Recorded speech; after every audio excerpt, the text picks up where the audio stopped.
Alléluia, Alléluia,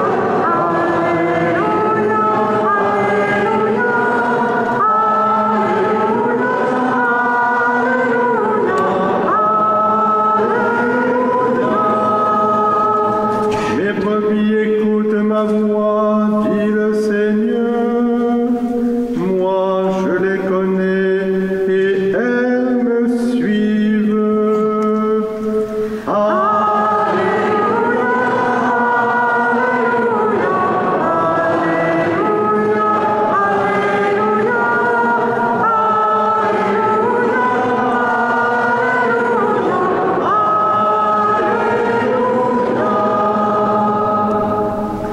Le Seigneur soit avec vous.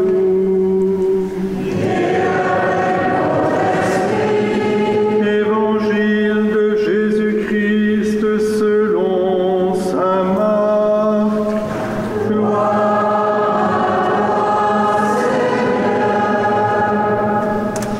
Au chapitre 6e. En ce temps-là, après leur première mission, les apôtres se réunirent auprès de Jésus et ils lui annoncèrent tout ce qu'ils avaient fait et enseigné. Il leur dit: « Venez à l'écart dans un endroit désert et reposez-vous un peu. » De fait, ceux qui arrivaient et ceux qui partaient étaient nombreux et l'on n'avait même pas le temps de manger. Alors ils partirent en barque pour un endroit désert, à l'écart. Les gens les virent s'éloigner et beaucoup comprirent leur intention. Alors à pied de toutes les villes, ils coururent là-bas. Ils arrivèrent avant eux.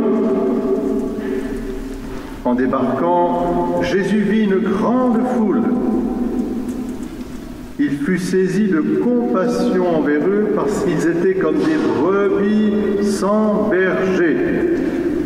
Alors il se mit à les enseigner longuement. Alléluia.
Jésus, c'est quelque chose.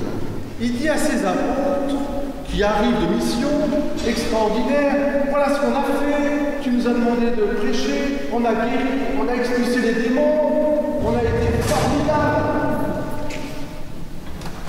Jésus leur dit, allez, venez vous reposer, allez à l'écart. Et là, il y a un petit côté comique, il faut le dire, merci Jacques. Il y a un côté comique, parce que, allez vous reposer, ils prennent la barque, ils sont tellement sûrs d'aller se reposer, eh bien non. Parce que tout le monde sait où ils vont, et vous savez où ils vont débarquer? C'est l'évangile du dimanche prochain. Ils vont débarquer au bord du lac de Génézareth, de l'autre côté de Capharnaüm. Ils vont débarquer à Tabga, le lieu de la multiplication des pains. Vous verrez ça dimanche. Je serai là dimanche. Et donc, en fait, Jésus, voyant cette foule, il est pris de compassion et il les enseigne longuement.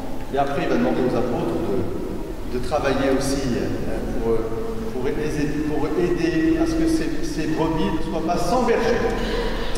Voilà, mais je vous dis, la leçon de l'Évangile aujourd'hui pour chacune et chacun d'entre nous, c'est est-ce que nous prenons le temps, chaque jour,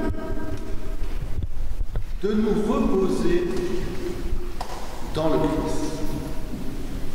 Autrefois, les anciens appelaient ça, au grand siècle, XVIIe siècle, on disait avoir une règle de vie.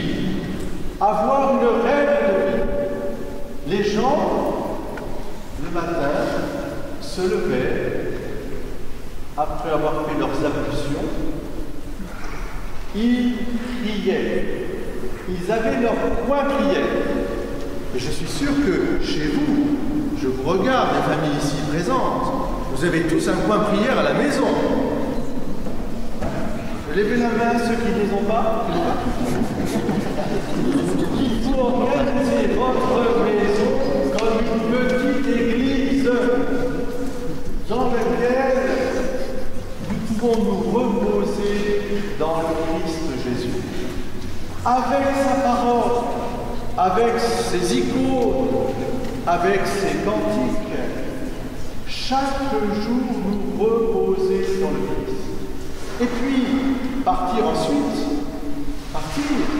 bien sûr, on n'est pas là pour se reposer au sens mauvais du terme, mais on est là pour trouver le repos dans le Christ Jésus.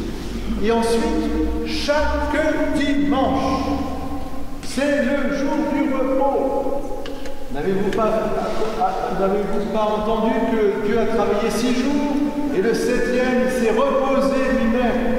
Ce qui veut dire que le repos fait partie de la spiritualité. Et le repos est missionnaire par excellence. Il faut prendre du temps. Et chaque dimanche, quand vous venez ici, eh bien, je dirais, il y a de belles brebis, de bonnes brebis. Il y a beaucoup qui sont venus en blanc. Vous êtes venus en blanc aujourd'hui, c'est très bien. Dimanche prochain, vous continuerez. On essaie l'été, on va venir en noir, s'il vous plaît. Venez en blanc, avec des couleurs, s'il vous plaît. Celle qui nous a montré le repos dans le Christ, c'est bien sûr Notre-Dame. Notre-Dame dont on dit qu'elle conservait toutes choses dans son cœur et elle les méditait. Elle a médité ses fiançailles avec Joseph. Elle a médité son mariage avec Joseph. Elle a médité la naissance, et puis les bergers, et puis les anges. Elle a médité bien sûr la visitation, et puis ainsi de suite. Elle a toujours pris du repos pour méditer quoi? La présence du Sauveur. Ne nous attachons pas à autre chose qu'au Christ Jésus Sauveur. Il est le médiateur. C'est lui qui nous donne sens à notre vie familiale, à notre vie paroissiale. À quoi sert à l'homme de gagner l'univers s'il en vient à perdre son âme? Prenons le temps du repos. Le repos fait partie de la mission. Baptisés, nous devons amener les gens aussi à se reposer. C'est pour ça que je suis très heureux que nos églises, et notre église ici, soient ouvertes, et grâce à Dieu, avec l'Office du tourisme, cet été, elle est ouverte même l'après-midi. Les gens rentrent, ils s'assiedent, ils regardent, ils se laissent regarder, et ils repartent plein de force.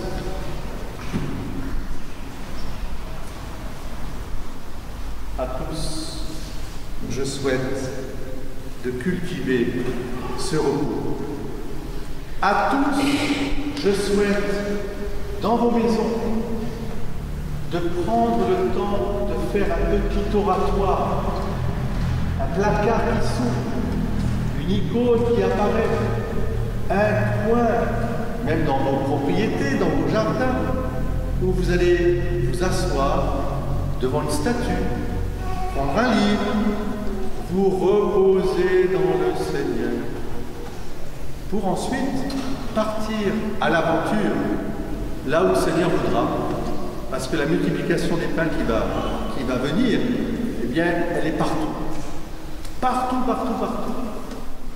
Alors, comme exemple aussi, cet après-midi à 16h, on accueillera M. Didier François, un ami, l'ancien sous-préfet de Carpentras, qui après son travail viendra faire une conférence sur Saint-Jacques-de-Compostelle, puisque oui, ce sera la fête de Jacques, le 25 juillet.